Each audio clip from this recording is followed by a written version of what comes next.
After a chaotic battle, Samantha and Samuel find themselves imprisoned in an unfamiliar place, facing a group of hostile werewolves and a ruthless leader.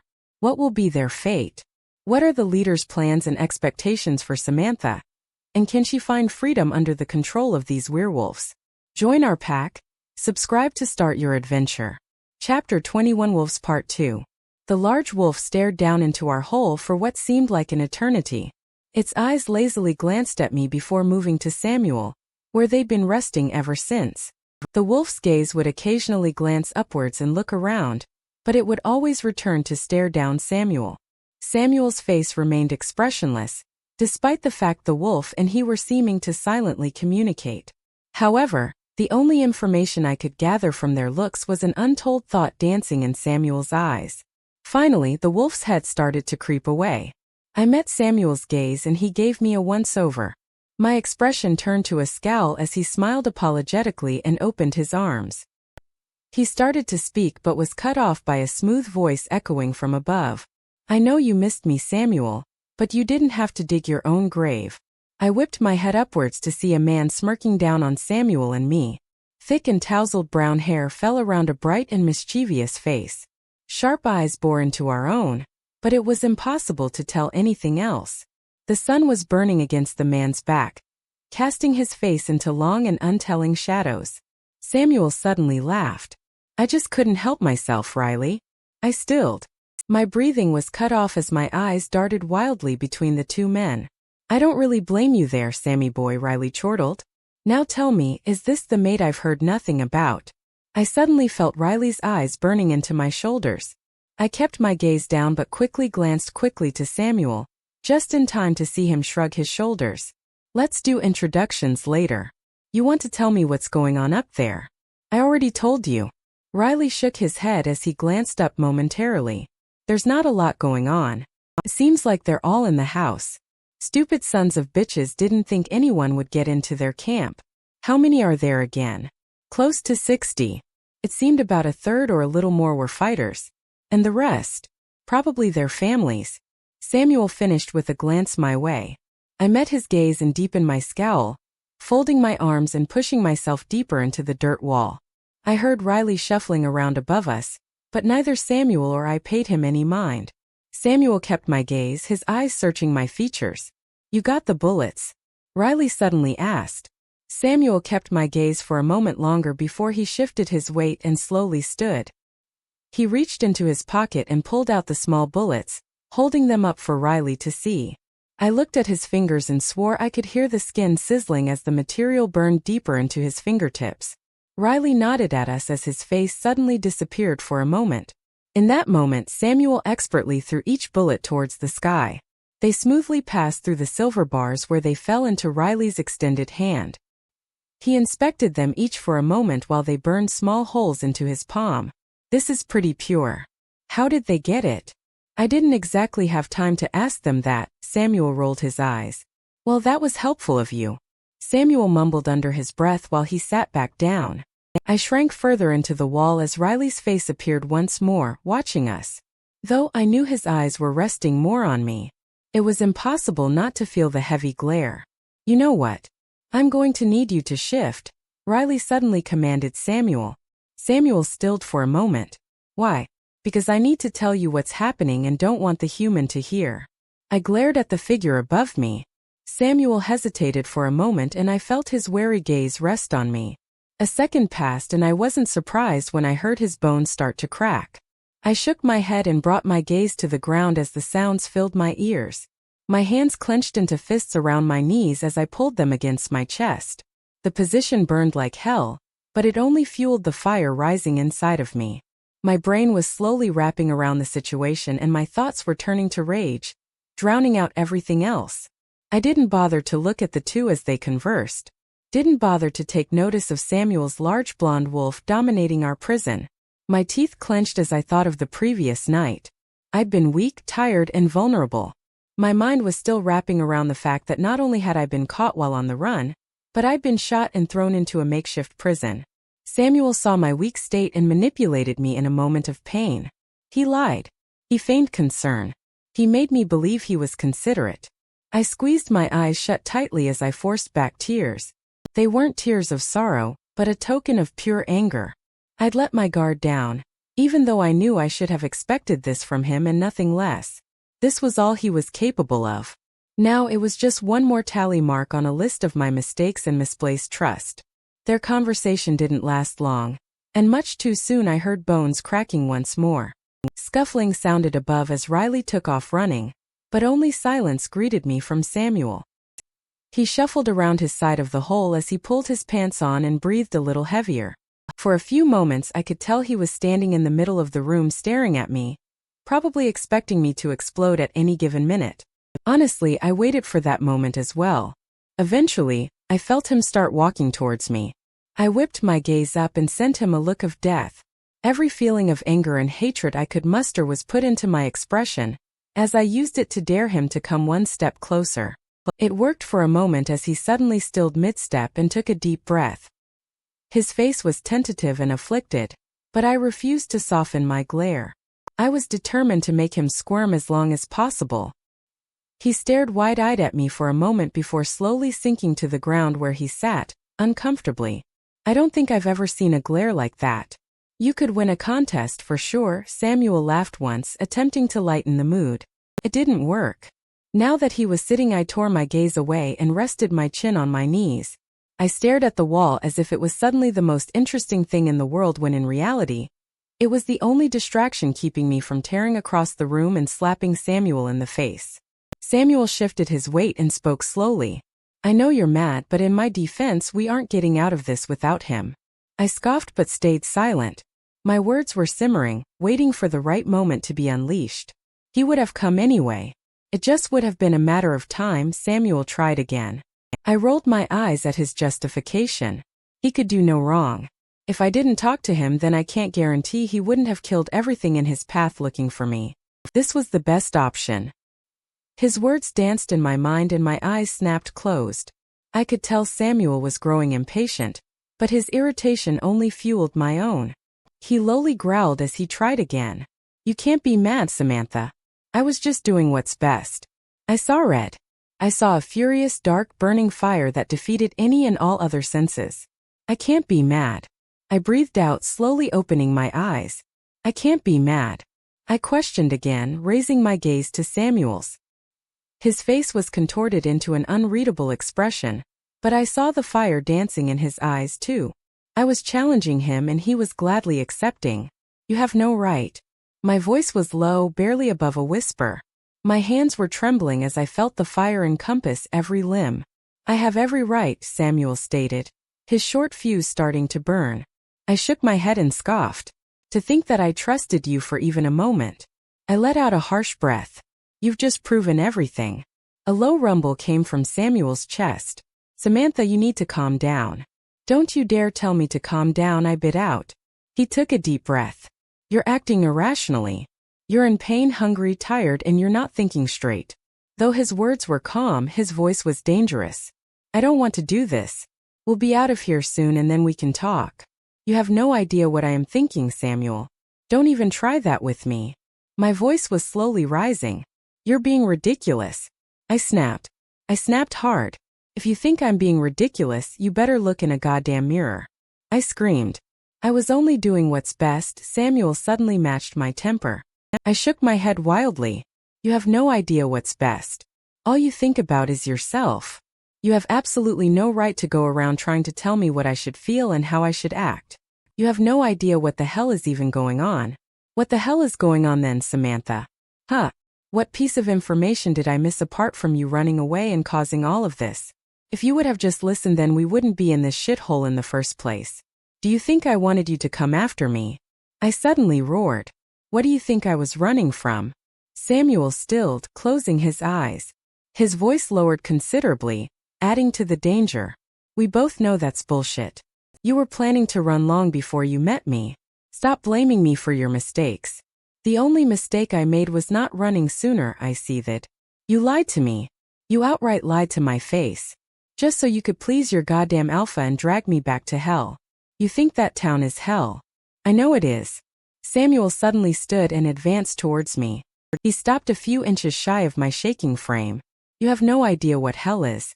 You think you could survive a single day out there. His hands flew upwards. You're so goddamn naive. If you knew what was really out there, you'd be crawling back to me, begging for protection. I shot up, holding my side tightly with both hands. Though I was head shorter than Samuel, I stood tall with every inch I had. I've survived daily beatings for more than half my life. I've survived living in a town where every person I meet wants to kill me for being nothing more than a human. I've been on the brink of death, and you know what? I survived that too. I've watched people I know, friends and neighbors, be slaughtered by the dogs you call family. I watched my brother almost die at the hands of one of you. I've seen my mother beaten, every single day of my life, knowing that if I did anything to stop it I'd wind up dead myself. I paused, my entire frame now shaking. Small tears escaped my eyes and fell down my cheeks, landing in the dirt. So if you think I can't handle myself, you are sorely mistaken. I finished my rant and looked directly into Samuel's eyes. His expression narrowed as his lips turned up into a snarl. That may be true, but there is far worse. I've been there. I've lived it. You think you're the only one who's had it rough. He bit out. You have no idea what's really out there. All I've done is try and protect you, but you're too senseless to ever realize or admit that. I stand by what I said. You wouldn't make it a day. What could you possibly have hard in your life? You have everything. I threw my arms to the side, staggering slightly. Samuel tried to steady me, but I flinched back and continued. You're practically in command of the pack. Everything you could ever want is given to you. You work for nothing and you take everything. Have you ever had to worry about a next meal? Have you ever seen someone you love die? Have you ever feared for your life? How could you possibly tell me you've lived anything other than a life of luxury? Samuel tried to speak, but I cut him off. You can't. You will never know what it's like, Samuel. And because of that, you will never understand. All you'll ever be is a moronic wolf who thinks he's better than anything and anyone. Samuel glared at me, eyes wild. You know nothing. You think you have this hold on the world, but in reality you're just a scared girl who's running from her problems. You think you've got me pinned down. Do you have any idea what I did to get here in the first place? He shook his head and opened his mouth, but no more words came out. I waited for his vicious remark, for a degrading retort, but none came. Instead, he remained frozen in place, just inches away. His arms were at his side, with his hands were slowly clenching and unclenching themselves. His face was slightly flushed and his eyes were starting to match the red color. I knew he was on the verge of shifting, but I didn't care. I stood my ground. I was done rolling over for him. So carefully, I watched as he took several deep breaths, never moving an inch. After an eternity, his voice met my ears as barely a whisper. You don't know me, Samantha, so I'd suggest you stop acting like you do. I met his tone. What else is there to know? Your actions have spoken pretty loudly. Louder than your so-called proclamations of what you think is love. You asked for a chance and I gave you one. You blew it. Samuel slowly shook his head. I'm not letting you go. And I'm not letting you have me. His fists raised to his temples as he stared me down. Before I could say anything more, he spun on his heel and stalked to the other side of the hole. He began pacing back and forth, his feet viciously digging up the dirt in their path. I carefully watched him and let out a long breath, leaning back against the wall. My hands returned to clutch my throbbing side and I closed my eyes, only now realizing the pain had worsened. Slowly, I slid down the wall until I was sitting in the dirt once again. Samuel didn't seem to notice my actions as he kept furiously pacing. I let several tears flow from my eyes as I watched him, my anger still playing on the chords of my heart. I was no longer blinded by it, but I felt as if no other emotion would ever take its place. I remained in my same position for a long time. Eventually, Samuel stopped pacing and sat across from me. Neither of us had spoken, but there was nothing more to say. The longer we sat in silence, the harder I fought against the fatigue that wanted to pull me into its arms. Samuel, on the other hand, couldn't have been more alert. Every echo of a sound and he was tensed and ready to spring forward. I couldn't help but grow annoyed by his actions, as they were threatening my heart with anxiety instead of the familiar anger. Suddenly, a dull and faraway swarm of voices was heard from above. Samuel jolted up from his sitting position and, despite my glares, came to practically stand on top of me. My legs started to push him away, but his forcefully held out his hand.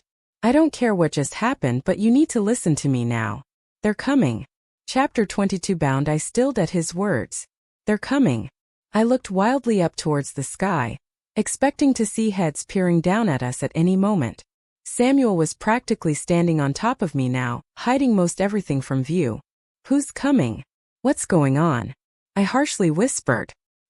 He looked down at me for a moment before whipping his gaze back up. All you need to know is we have a plan, Samuel rushed. Just stay with me and you'll be fine. I started to ask more questions, but they were cut off by a noise directly above us. I peered around Samuel's large frame to see the silver bars up above slowly raising towards the sky. Shadowed figures were lifting up the heavy metal, while others were scattered around working along the edges. I struggled to make out their faces and recognize even one of them, but the setting sun made it impossible to distinguish anything but shadows. Once the bars were out of sight, a few of the figures started moving away. As they disappeared though, one person emerged. They came to the edge of the hole like all the others, but stalled once they saw us. I noticed hair falling around the shoulders of the figure as they tucked their hands behind their back. Here's how this is going to work, the person spoke. I immediately recognized the voice of Damaria, the silver-haired woman who everyone seemed to worship. As she spoke, two other people came to stand next to her. They stretched something between them, holding the edges about a foot apart from each other. Damaria nodded to the couple and they released part of what they held. It fell down the dirt wall of our prison, swaying as it came to a standstill around Samuel's waist. Now that it was closer, I recognized that it was a thick roped ladder. Samantha will come up first, then you. If you try anything, we will not hesitate to shoot.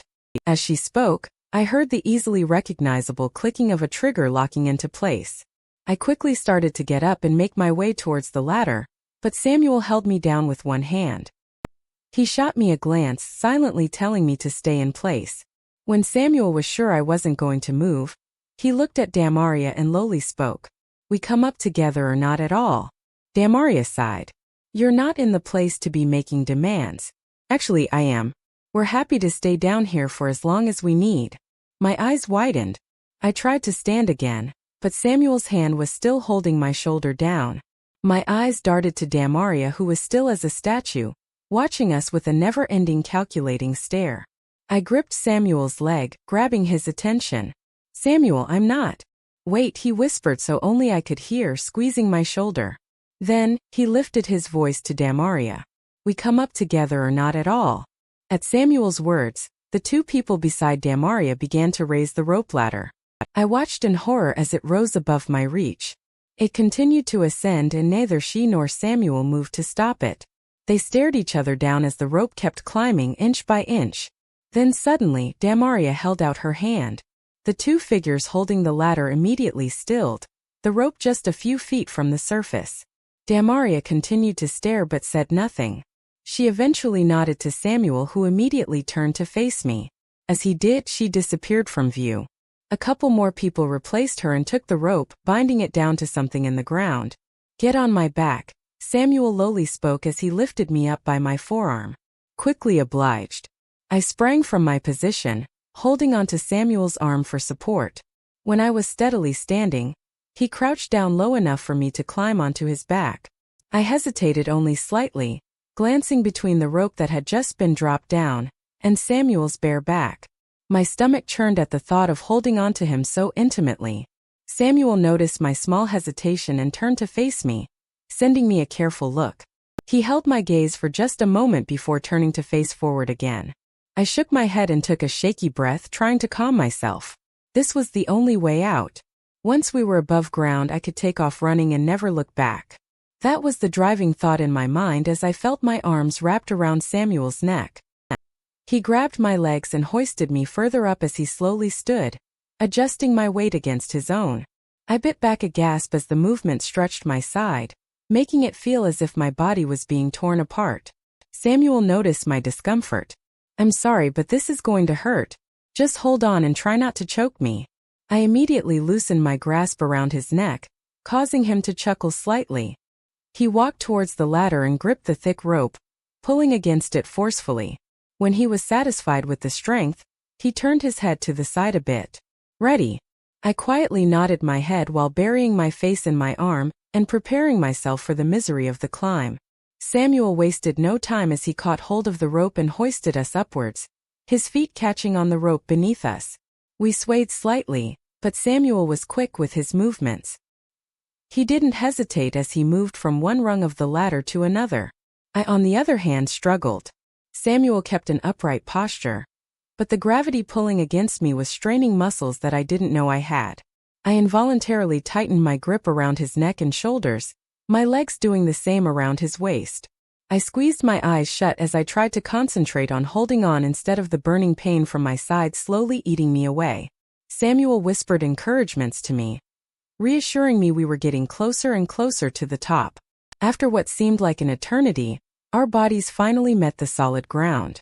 Samuel gently took me off his back and sat me next to him. I clutched my side as I sharply breathed in, willing the pain to leave. Samuel was on his knees as well, breathing heavily and taking in our surroundings. I quickly followed suit and stilled. We were surrounded by half a dozen people, each of them pointing a weapon at us. Some held knives, some held what looked like clubs, and a select few held a gun. I winced away from those, unknowingly falling into Samuel. He gripped my shoulders tightly, pulling me up to stand next to him. As we stood, I saw more people behind the ones directly in front of us. In fact, people seemed to surround us in every direction. Some walked towards us, some watched from afar, and some hid behind trees to catch a glance. But each of their eyes held the same things: apprehension, anxiety, fear, and most of all, anger. As soon as I got my bearings, they were suddenly ripped away. I was being pulled away from Samuel by foreign hands that fiercely gripped my forearm. Samuel still had his iron grasp on my other arm though, and I suddenly found myself being stretched between two people. Samuel was careful not to pull me, but the other person didn't care for my comfort. I struggled against their grip as it grew tighter and tighter, never yielding. I whipped my head to face whoever it was that was pulling me away, only to be met with the glare of one of my personal demons. Margaret. Her curls bounced wildly as she scowled at me, suddenly releasing her grip. Samuel, however, wasn't done. He darted in front of me, barreling towards Margaret with his teeth bared. The minute he moved, though, Margaret lifted her hand and pointed the barrel of a gun at my head. Samuel stilled, breathing heavily. He was facing me now, our torsos almost touching. Do we need to remind you what happens when you don't do what we say? Margaret suddenly spat. Samuel snarled but was cut off by Damaria speaking from behind us all. That's enough, she demanded. Now this is simple. We do this without a fight or we'll kill you both. Samuel continued, breathing heavily, not moving away from me. His hands found their way to mine where he grasped them tightly. He turned his head to look at me and I did the same. I could tell he wanted to tell me something but he never got the words out. The minute Samuel complied, we were being forced to our knees by a new swarm of people. They quickly circled around me as one of them bound my wrists behind my back, while another wrapped a piece of cloth around my mouth. As soon as they were satisfied, I was forced to my feet again. Margaret appeared at my side with the all too familiar gun pointed at my head. Her other hand grabbed the rope around my wrists, pulling me towards her. As she did, I heard a large growl pierce my ears. I whipped my head to the side to see countless men wrapping Samuel in rope and gagging him as well. He tried not to fight against them, but I could tell every part of his body wanted to tear them to shreds. A new person suddenly appeared in the crowd, but he kept his head down low. He moved slowly to Samuel, placing his hand on a shoulder of whoever was in his way. They each parted immediately, giving this new man direct access to a bound and gagged Samuel. My heart lurched as his eyes quickly found their way to mine, a pained expression lining each and every one of his features. He didn't notice the man walk up to the side of him, something long and pointed coming down to the skin upon his arm. As soon as I noticed what it was, my eyes widened and I let out a small cry. Samuel turned, but he wasn't quick enough. A needle was plunged into his arm, inserting a thick substance into his body. He roared in agony as he fell to his knees. His body began to convulse as his limbs tightened until his entire frame went limp. The man with the needle walked away slowly, and it was then that I realized who it was. It was hard not to miss the long dark hair, the tanned skin, and the conflicted expression. Cade. His gaze lingered on Samuel before he looked at me and slowly started to advance, pulling another needle from his pocket. My eyes widened and I fought against Margaret, who only pressed the gun against my temple and tightened her grip on my wrists. Hot tears fell from my eyes in what felt like a never-ending waterfall. Cade was standing next to me now, a pained look lining his face. His eyes darted between my eyes and arm before he turned to look behind him. People began to disperse as Damaria emerged and caught his eye. His voice came out slow and unsure. "She's not fighting, maybe we don't have to." "Stop being such a coward and do it," Margaret suddenly growled. "Enough, Margaret," Damaria swiftly demanded. "Cade, this is the only way. Do you want them back or not?" Cade bowed his head and closed his eyes. After a moment he opened them and looked at me again, a newfound light of determination glinting in his expression. The world seemed to slow down as he brought the needle to my arm and forced it into my skin. There was a small sting followed by the pain of a thick substance entering through the tip of the needle. I tried to fight as the liquid started taking its toll on me, my limbs growing heavy and weak. Cade caught me as I fell forward, my knees giving out from underneath me. He held me tight as darkness ensued, eventually consuming my mind. Chapter 20 The Alpha. I awoke to someone shouting. I tried to focus on the sound, but it was impossible. My senses refused to back to me, and it seemed as if I was fighting against some unknown force to let me stay awake. I desperately tried to distinguish who the familiar voice belonged to and what it was saying, but each time I tried I failed miserably. The words were loud and harsh, but that was the only thing I could really tell. I tried opening my eyes. I'm not sure if I succeeded or not because what I saw confused me. Blobs of green, gray, and brown mushed together in blurry and swirling circles that danced before me. I blinked heavily time after time, but the formless shapes kept changing. Darkness surrounded them and myself, playing around the edge of my vision, beckoning me as if I were an old friend. I tried to feel my surroundings, but again that only confused me. My head was heavy and laying on my chest. My legs were extended awkwardly in front of me. My arms, however, were nowhere to be found. They disappeared behind my shoulders, and no matter how hard I tried to pull them forward, I couldn't. Something held my hands and fingers together, so all I could feel was my own clammy flesh. I don't know how long I sat like that, unknowing, confused, and terrified. The voice could still be heard, but it did nothing to try and help. Just kept screeching. Something told me not to make any noise and alert them though, and I happily obliged. I didn't want to be on the receiving end of those screams. Too much time passed before eventually, the shapes in my line of sight started to make sense. I understood the blobs of brown and green to be trees. The darkness was the night closing in. The gray was something far off, some sort of structure. Again, something told me I knew what it was, but nothing would click into place. I heard another noise, but this time it was much closer and coming from directly next to me. I waited for my head to feel less heavy before I brought it to rest on my shoulder, my gaze shifting to the space where I heard the noise. Most of what I saw was once again darkness. But, as my eyes continued to adjust, I was able to make out a large figure slumped against what I deemed to be another tree. The figure wasn't moving, but soft grunts were coming from its lips. Then it all came back. The night hit me as a heavy wave crashing upon every fiber of my being, pulling and pushing me against the tide. I tumbled, twisted, and turned with every assault. My vision came back, my mind was cleared, and I knew exactly where I was and who I was with. 6 figures stood before me in a small clearing. A small white stone building sat in the middle of the clearing, the old safe house. But the figures made no move to go inside. They were each spread out a few feet apart from each other, staring at it intently. However, upon closer inspection, I realized it wasn't the building they were staring at. One smaller figure was pacing back and forth across the front of the structure, throwing her arms wildly in the air while letting profanities spew from her mouth. I realized it was her voice, Margaret's, that had woken me up. Now that my ears were working again, I heard another voice too. This one was also female, but it was not shouting like Margaret. It was icy, stiff, and demanding.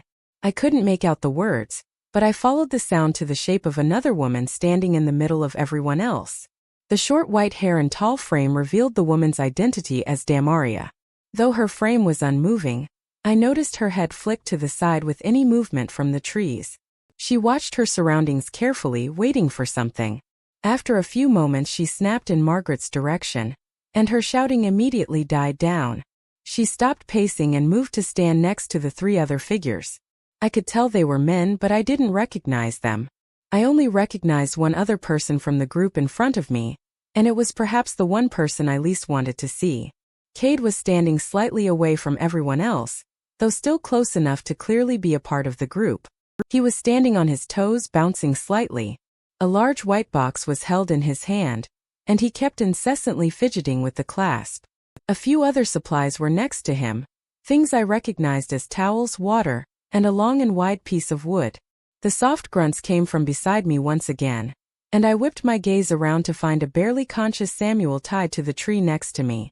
When I saw the ropes binding him, my own position made sense. Like him, my hands were tied behind my back, behind the large tree. I wasn't able to move or bend my elbows no matter how I tried maneuvering myself, and it seemed Samuel was in the same boat. I watched carefully the next few minutes as Samuel got his bearings. His eyes fluttered before they flew open wide, hastily scanning his surroundings. He saw the people in front of us first. The view of the crowd with their backs to us sent him into a frenzy as he viciously pulled forward, oblivious to the ropes binding him to a tree. When he felt the restraints holding him back, he whipped his gaze to fight against them. As he did, he caught my eye. His body immediately stilled as he scanned me once over, then again just to be sure. I offered him a small smile, though smiling wasn't exactly what I wanted to be doing in this situation. "Are you hurt?" he softly whispered. My gaze darted forward, watching the group in front of us. They hadn't seemed to hear Samuel, so I attempted to match his whispering. My voice barely came out, but when it did, it was hoarse and unrecognizable. "No. Are you?" He let out a long sigh, eyeing the ropes behind my back. "What happened?" "I don't know. I just woke up," I sighed. He watched me through tired eyes and I bit my lip, taking in his tattered state. I didn't fail to notice how he ignored my previous question, but it wasn't hard to decipher why. Memories of his thrashing limbs reflected in my mind and I closed my eyes, trying to hold back a flinch. Finally I breathed out, "What did they do to you?" Samuel kept my gaze, but he fidgeted with his ropes. "I'm not sure. It felt like silver though." I broke eye contact and looked at my feet, trying to find a worthy distraction. I knew I was supposed to be angry with Samuel, but I couldn't focus on that. In this moment, he wasn't who I was fighting against. It was the humans, my own people, that I now had to escape. "Have they said anything?" Samuel suddenly prodded. I didn't have to look up to know he was staring down the group in front of us. Margaret was really upset and was going off about something. I couldn't really make out the words. Cade was too, but he didn't say anything. "Margaret. Cade." I looked up at his confused face for a moment before my eyes darted back down. The woman next to丨and the man with the medical supplies. Samuel took a deep breath through his nose. "He's the one you smelled like," he said lowly. "It was his jacket." "Yep," I replied without emotion. He looked at me pointedly, and though I didn't want to talk about it, I reluctantly elaborated. "They're the ones who helped me out of town." He didn't say anything to me for a long time. I could feel his eyes on me, but again I couldn't bring myself to focus on him. I had to come up with another plan. I knew Samuel's pack was bound to be out there somewhere, probably watching us right now.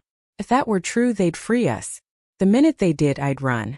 Hopefully, they would all be too occupied with Demaria's group to notice my absence or come after me. It was a long shot, but it was the only option I could see. "Samantha, listen to me," Samuel eventually stated. I kept my gaze down. "Riley is going to be here soon, and I don't know what's going to happen after that. I need you to stay by my side no matter what." "Okay. I thought he told you what was going to happen," I countered, ignoring his request. "He did. That doesn't mean he's going to stick to the plan." I laughed once but didn't respond. Samuel seemed to grow annoyed with this because he quickly asked me again. "Samantha, please. I don't want you getting hurt and I don't know what丨has planned." "I'll be careful," I slowly answered. He wasn't satisfied. "I know what you're thinking and I'm telling you it's not going to work. You need to listen to me." Samuel was suddenly cut off by a loud noise coming from across the clearing. The trees next to the house started to move slightly as a powerful voice pierced the night. "丨born." The voice loudly sneered. Our group all turned towards the sound of the voice as we watched 3 men come out of the trees. One man was in the middle with the other 2 flanking him. They each walked haughtily towards us as a large smirk grew on the face of the man in the middle. As they approached, the group in front of us shifted back until they were standing only a few feet in front of where Samuel and I sat. The 3 men continued their advances though, only stopping when the one in the middle held up his hand. "Riley Matthews." Damaria suddenly spoke, her voice cool. The middle man's face darkened. "Actually, it's Alpha.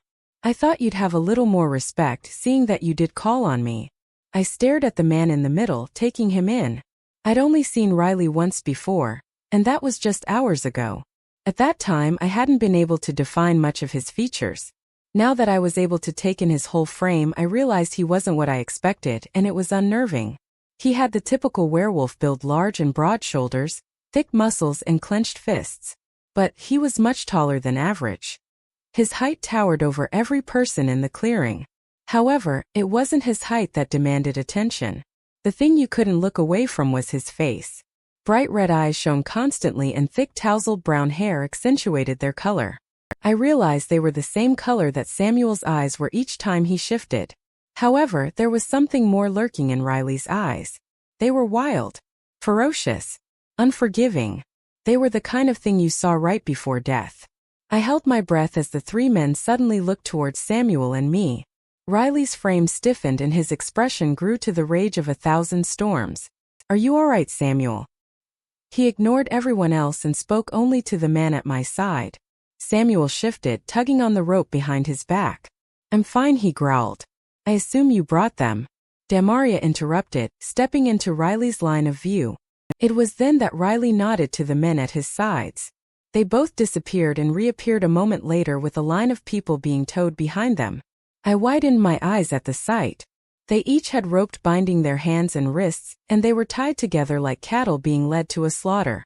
I counted 7 in total, men and women of all ages. They were all tired, their bodies dragging behind them as their wrists were pulled forward. My breath hitched as my eyes rested on a particular girl. She had familiar features and had to be the youngest one, no more than 17 years old. She, like the men and women around her, was struggling to even stand. My gaze shifted to the men that were holding the ropes, realizing that I immediately recognized one of them. Of course, it was hard to miss the icy vacant expression of Peyton Bray. His hair was black and cut short, leaving no room for error in his sharp features. His thick and broad shoulders matched his arms and legs. The muscle beneath his clothing seemed to beg to be ripped out of its constraints. Looking at his small blue eyes, you could tell he was willing to let them. It made sense that he'd be here, as I knew he was third in command. But still, his presence unnerved me. The group came forward until they were standing just behind Riley, who was now openly smiling. He looked at each person before him, his grin only growing wider.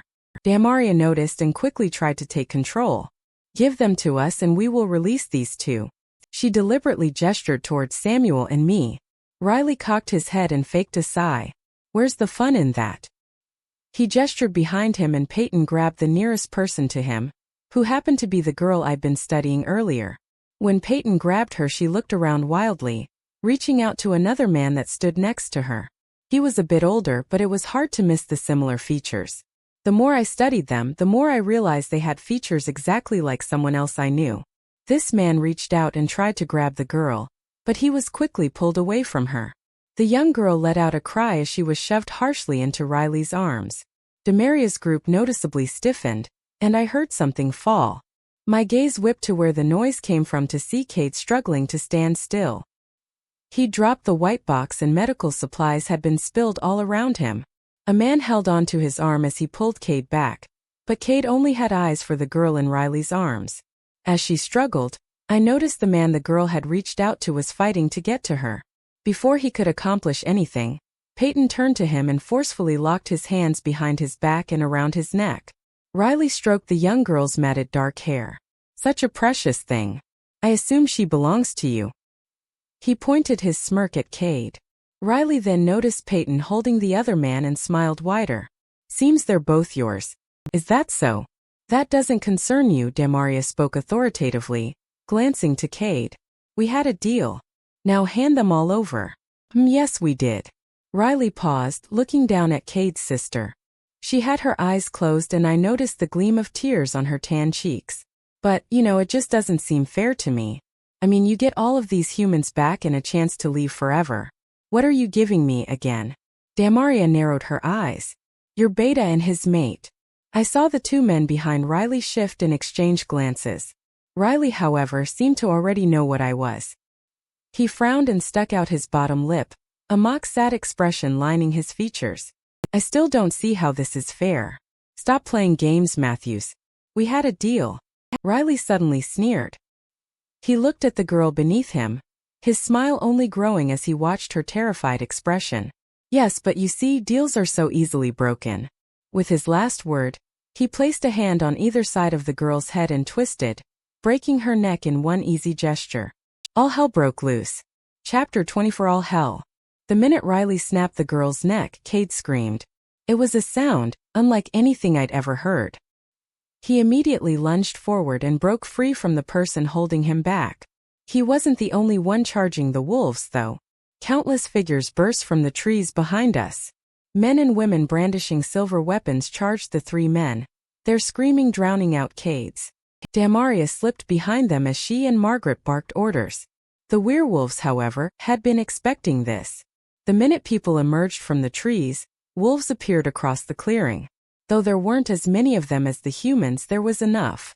Even I could tell it wasn't going to be much of a fight. Each wolf was a different size and color, and each one seemed to have some sort of feral air to them. There wasn't a single shred of humanity in their eyes, as it seemed they'd abandoned that long ago. The original three didn't bother to shift. Instead, the wolves parted around them as they watched the scene unfold. My blood ran cold as the first human met the first wolf, and chaos ensued. Weapons were being lunged into fur. Teeth were cutting through skin. The only thing I could hear was the countless cries of pain as a new target was met. Through the chaos, I watched two familiar figures stalk towards me, a fire blazing in their eyes. Margaret was following behind Damaria, who was lifting a gun out of her waistband.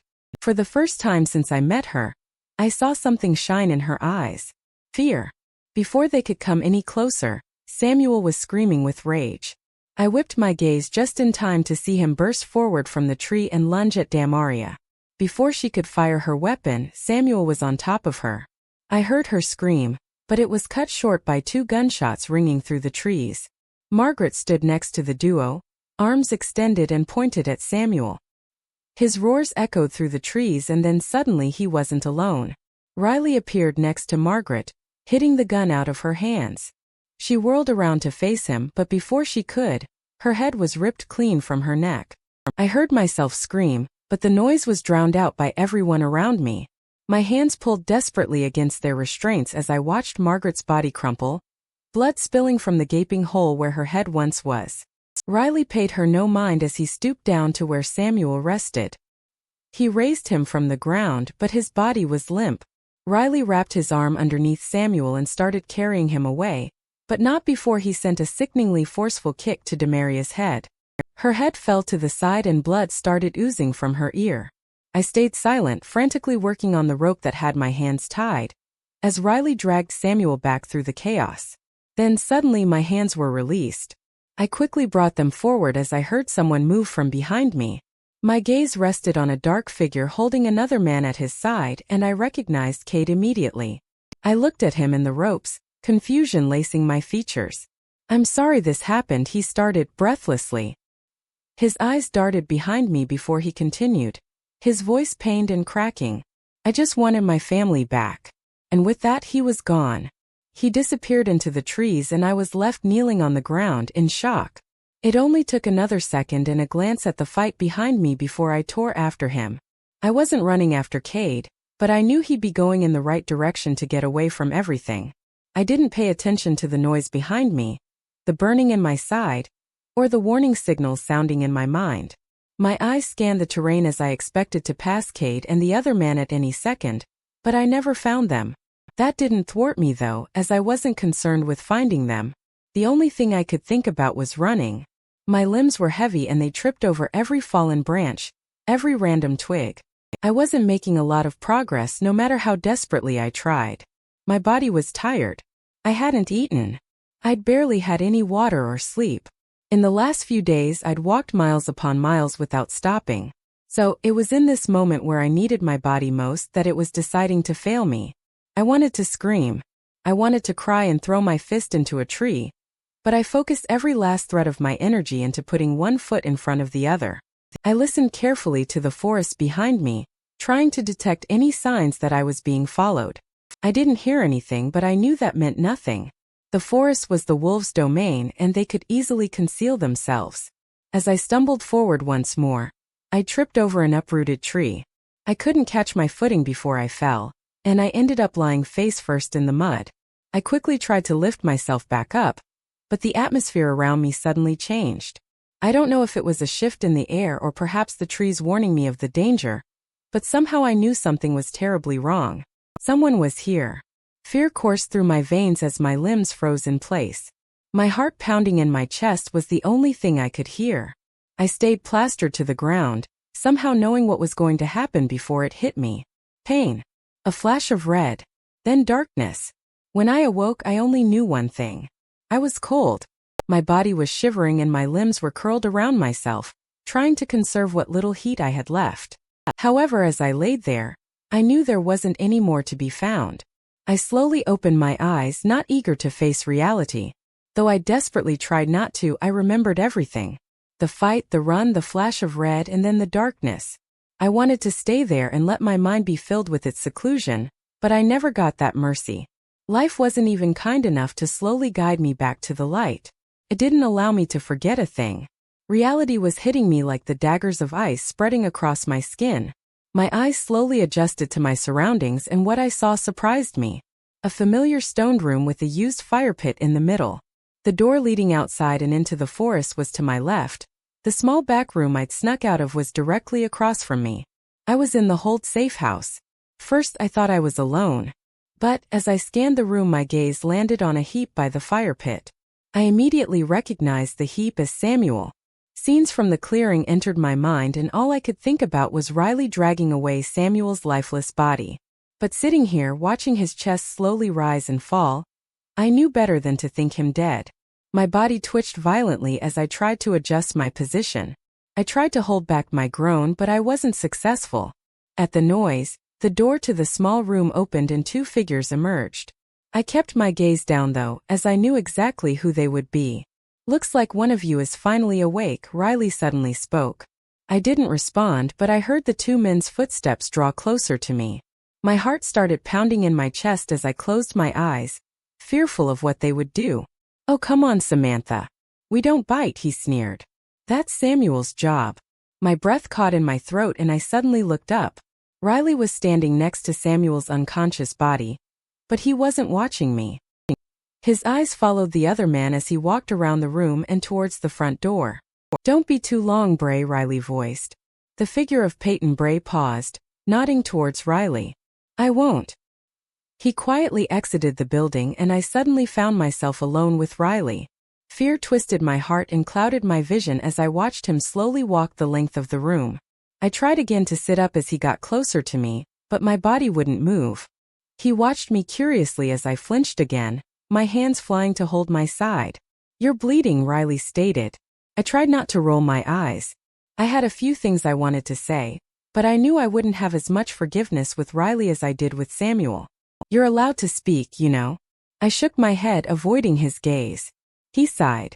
"Well then, this is going to be rather boring." I watched him and he slumped against the wall next to Samuel. He breathed heavily once more, watching his lifeless figure.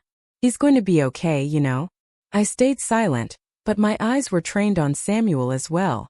The sound of gunshots kept ringing in my ears, and I couldn't help but wince. "Do you even care?" Riley suddenly asked. My eyes shifted to look at him. He didn't seem angry or hostile, merely curious. I thought about not responding as I wasn't even sure what I would tell him. Did I care? "Yes," I slowly responded. I hoped it was the correct answer. Riley laughed. "Interesting." I shuddered at his laughter, holding myself tighter. I felt unbelievably weak and vulnerable, lying there in the fetal position, but there wasn't much I could do about it. Riley said a few things to himself, none of which I caught. After his voice died off though, He abruptly got up and walked towards the front door. He hesitated as he put his hand on the wood. Suddenly, his voice was much darker. "Don't do anything stupid." And with that, he left. I was alone in the small building, breathing heavily, freezing cold, and dying to be anywhere but here. I tried to ignore my body's protests as I again attempted to lift myself off the ground. I knew it was stupid and feeble, but that didn't stop me. If I was given the chance, I would run. I refused to sit idly by and let the monsters kill me. I managed to pull myself up into a sitting position. As I was mustering the strength to kneel, I eyed Samuel warily. He was still passed out on the floor, lying next to the fire. His limbs were awkwardly positioned around him, and the moon sent shadows dancing across his body. I didn't know how much longer he would be passed out, but I hoped it would last a bit longer. I just needed one more chance. Almost as if he sensed my hope, Riley sauntered back into the shanty building to crush it. His red eyes quickly scanned the room once over, resting on me for just a moment. He smiled to himself as he moved to the center of the room and dropped a bundle of wood into the fire pit. I watched his movements carefully as he took a lighter from his pocket and lit the wood on fire. He then pulled Samuel closer to the flame, warming his body. As I watched the flames grow larger, I suddenly wanted nothing more than to be next to them. But I stayed put. I didn't think I'd be able to move anyway. When the fire was stoked and Riley was satisfied with Samuel, he moved to the back room where he fished out some old blankets. He came back and laid a few across Samuel before surprisingly tossing one in my direction. I caught the soft material and quickly wrapped it around myself, welcoming the warmth I knew it would bring. Not only that, but the new weight on my shoulders calmed me slightly, acting as an anchor for my anxious heart. Riley's voice suddenly rang out. "You know, if you were a good mate, you'd be doing all this." I furrowed my eyebrows and buried my head in my knees as I slowly raised them to my chest, relishing in the new warmth creeping across my body. I didn't respond to Riley, as I didn't know what he wanted me to tell him. I could hardly move, let alone carry firewood and coddle my soul mate. I heard Riley sigh heavily. I watched him through pieces of my hair as he repositioned a few more things and then slowly wandered to my side of the room. My breathing hitched the closer he came, but he didn't stop his advances. My eyes quickly darted between him and Samuel, and I suddenly prayed he would wake up. If he did, Riley wouldn't be able to come after me, or at least I hoped. Of course, my prayers were never answered, and Riley came to sit right next to me. I quickly tried to move away, but he held up a hand. I froze my movements, fear taking control of my body. "We need to have a talk," he started. I slowly raised my gaze to meet his eyes. They were cold and calculating, entirely different from before. Questions were dancing in my mind, and it seemed Riley knew every single one could be answered with one name. "Samuel." I looked over at his lifeless frame. Riley followed my gaze, his shoulders stiffening. I didn't want to respond, but he seemed to be waiting for me to answer him. "What about him?" I slowly asked, my voice cracking. "Well, I should clarify. Samuel and you." I waited breathlessly as Riley settled himself, shifting his weight to lean against the wall. His frame seemed relaxed, but I knew better. His hands twitched and his eyes never rested. When I didn't react, he continued. "Samuel is a good man. He's my beta for good reasons. We've been waiting for the day he'd find his mate since we were kids." He paused, grumbling the next part to himself. I should have known, after everything, he'd get stuck with a human. Red eyes were staring at me once more. This time they held me hostage. I couldn't figure out where he was going with his words, or what his statements were intended to suggest. Okay, I trailed off, trying to catch the next few grumblings he made. However, his voice only grew lower so that only he could hear his words. Riley then shook his head, exasperated. "Mates are supposed to make their mates happy, not make their lives a living hell. Ever since Samuel met you, his life has been that. I can only assume it's because of what a pain in the ass you are." I raised my eyebrows, quick retorts coming to my tongue. Riley waited for me to voice them, but I bit them back. He smiled knowingly. "Nothing to say." He taunted, frowning. I sighed heavily, though it did nothing to calm me. I refused to play his game. Smart choice. As I was saying, he gestured grandly to Samuel. "He deserves to be happy. So you will make him happy or I will make your life a living hell." He pursed his lips, catching my wide eyes. Simple, even for a human to understand. I tried finding my voice. He wouldn't let you hurt me. Maybe, Riley mused. But you have a family, don't you? My breathing stopped. He smiled. You do. I believe one of them is already in the hospital, is he not? This doesn't involve them, I breathed. Riley raised his eyebrows in clear amusement. Oh, how little you know. His words played on my mind and a hard glare found its way into my features. I was beyond angry at him threatening my family, but more than that I was scared. You see, Samantha, I can make things very difficult for you and your family. It'd be easy, really. He paused, flicking something off his shorts. Or you can do as I say and we can all be happy. My breathing quickened as the blood rushed to my heart. It wasn't enough for Riley to drag me back from the brink of freedom. No, he wanted me and everyone I knew put in a cage that only he had the keys to. He wanted to pull my strings and make me play a role I could never fill. What do you want me to do?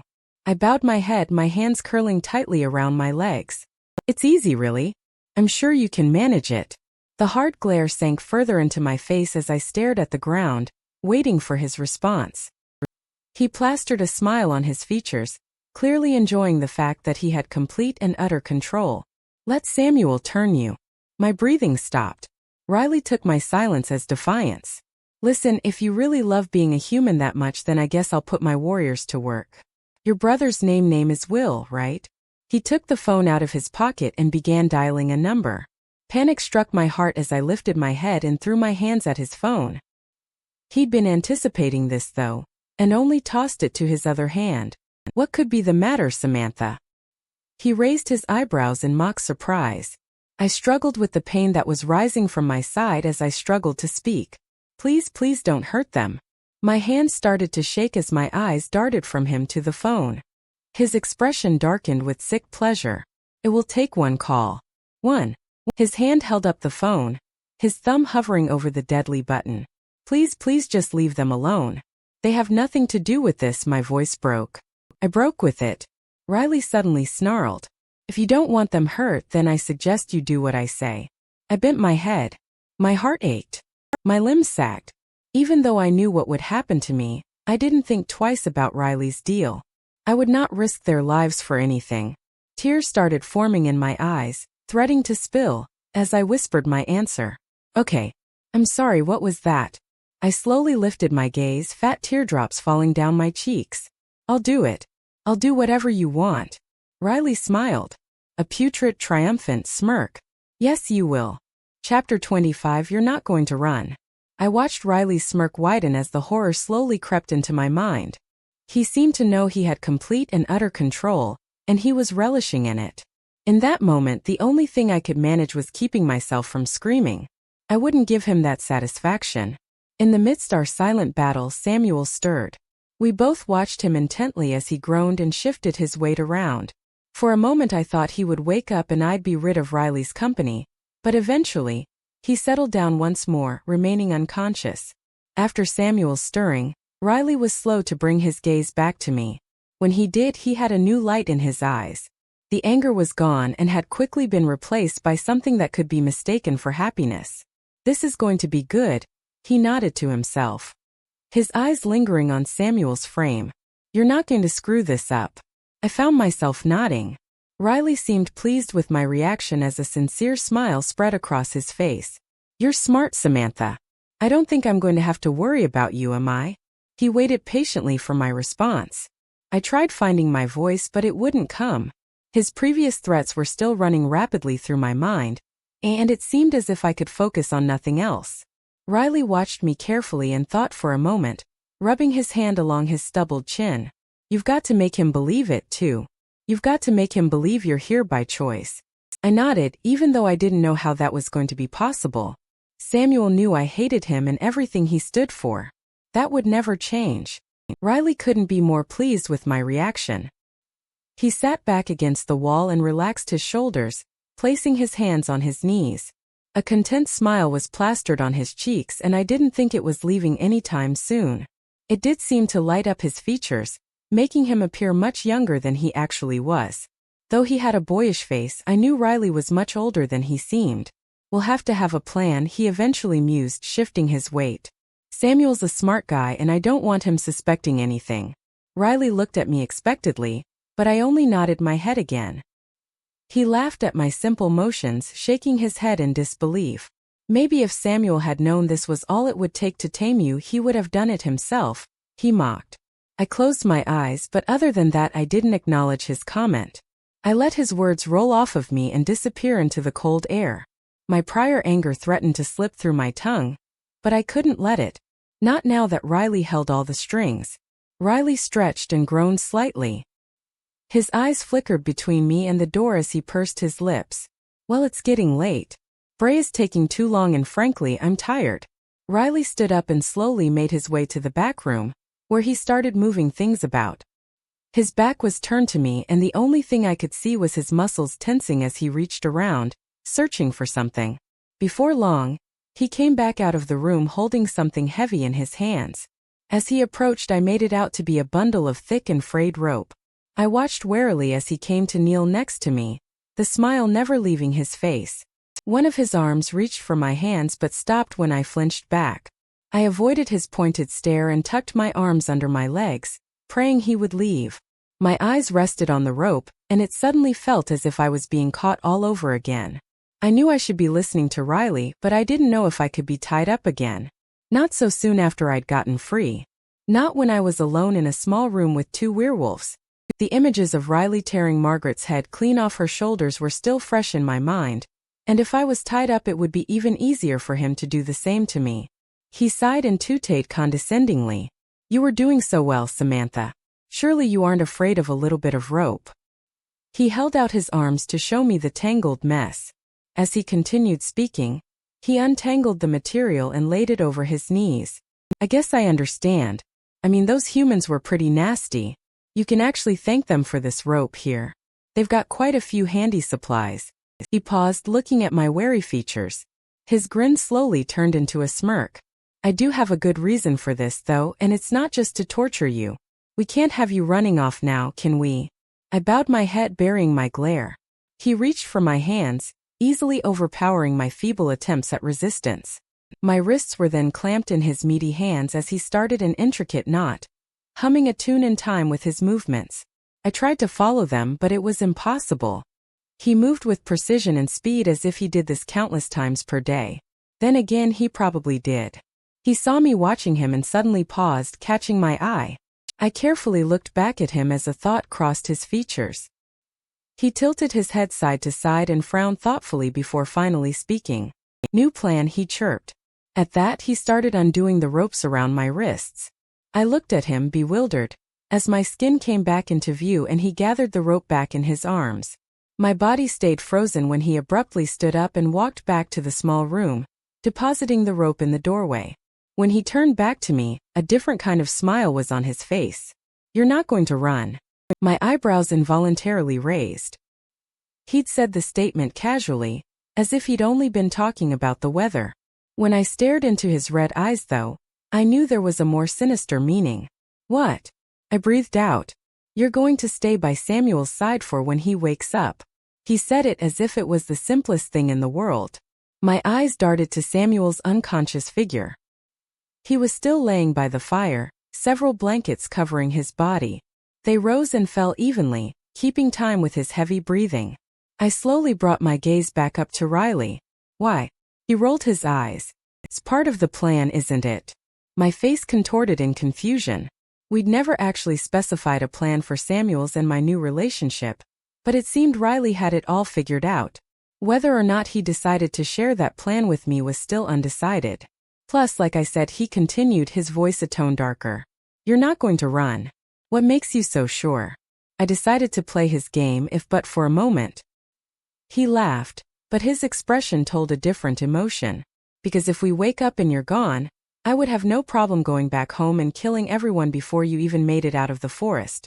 My heart started to beat faster as his words sunk in. Even if I did have the chance to run, I wouldn't make it far. By the time the wolves noticed me missing, it wouldn't be hard to overcome me or run ahead. By the time they caught me again, everyone I knew could be dead. Riley noticed my panicked features and loudly scoffed. Oh, come on now.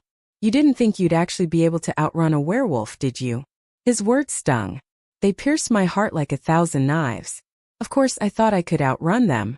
Of course I thought I could get away. Of course I had hope things could be better. I was slowly realizing that hope was useless. I'd had more than enough chances to run, and they all ended the same way. I got caught. I got captured. And now my family would pay the price for it. They would be killed if I didn't comply with everything the wolves told me to do. There was no way around it. They were smarter, faster, and stronger. I was merely a human who had the delusion I could escape them. The thought of freedom was nothing more than an unattainable fantasy. I won't run, I whispered, closing my eyes.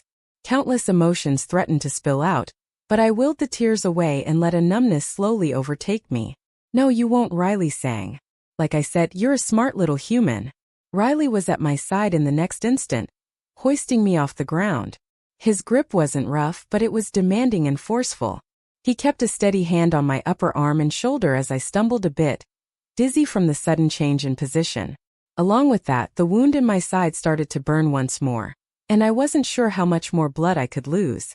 Riley didn't seem to care about this though, as he pushed me forward towards the edges of the fire. My feet fell over one another and he sighed, annoyed. After a long minute of me stumbling and Riley spitefully mumbling, we reached Samuel's side. Riley led me next to the front of his body and let go of my bicep. I immediately fell to the ground, momentarily surprised at the warmth spreading around me. My arms brought the blanket tighter around my shoulders as I relished in the new feeling. I didn't think I'd be sleeping, but at least now I didn't have to be cold. I watched as Riley retreated to the other side of the room. He settled in a corner where he could see each part of the house clearly. There wasn't a door or window he wouldn't know that opened. It wasn't hard to notice that from his new position, he could watch Samuel and me as well. I kept my gaze down, bowing my head and letting my hair cover my features. I kept an eye on Riley through the parting strands. His eyes soon closed as he leaned up against the corner where the walls met and let his head fall behind him. His shoulders were squared and arms folded, and he looked completely and utterly relaxed. Of course, what did he have to worry about? He knew I wouldn't run. My gaze finally fell on Samuel. Because of the shadows from the flames, I couldn't see his face, but I could feel the warmth of his body. I was sitting maybe a foot away from him, directly next to the fire. If he opened his eyes, I'd be the first thing he'd see. Only time would tell whether or not that was a good thing. I scanned Samuel once more before shifting my weight away from him and closer to the fire. Riley didn't say anything, so I figured he was letting himself fall asleep. I held my hands out to the flames, sighing as the warmth danced along my fingertips. I watched the fire for a moment before my eyes traveled up to the door just beyond the flames. It was run down and a light-colored wood, and it looked as if it would fall apart at any minute. To be honest, I wasn't sure how it was still standing. I thought for a moment of what was beyond that door. An open forest. Freedom. It would be so easy to leave. I'd just have to wait for Riley to fall asleep. Then I could slip into the night like before. I could hide. Could run. I could leave all of this behind me. I shook my head, biting down forcefully on my lip, allowing the sensation to bring me back to reality. There was no getting out, and I was foolish to think anything different. There would be no more running. There would be no more freedom. I couldn't risk Will or my mother's lives. I'd worked too hard to let them die at the hand of some arrogant beast. I brought my knees to my chest, hugging them tightly. I didn't know what to do. It seems as if I'd spent my entire life knowing that someday I would be free of all of this, and I'd free my family too. Somehow, somewhere it would happen. Maybe we'd even find my father along the way. But now Riley was forcing me to become the thing I hated most in this life. He was forcing me to become a monster. A bloodthirsty, power-hungry killer. And if I refused, he'd kill the only thing I had left. It was next to impossible to think of myself as one of them. Not only was I not a killer, but there weren't many humans who made the change anymore. None that I knew personally. But stories circulated. Rumors were heard. Any human who attempted to shift went through hell to survive it. Many didn't. It's why the werewolves stopped changing people in the first place. My mother always told me that they were killing people faster than they could turn them. If Samuel and Riley really did force me to turn, who's to say I would even survive? My thoughts were cut short as Samuel started moving once again. His breathing came out rapidly as his legs twitched. I glanced back to Riley to notice him awake, but he hadn't moved any closer to us. He was watching Samuel intently, looking for any sign he'd do more than just mindlessly move his limbs. I turned back to watch him too, noticing how he was moving more now than he had the entire night. I held my breath as I inched to the side, letting the light from the fire light up his features. And then Samuel's eyes opened. Don't let the story end. Subscribe to continue our Wolfpack legend.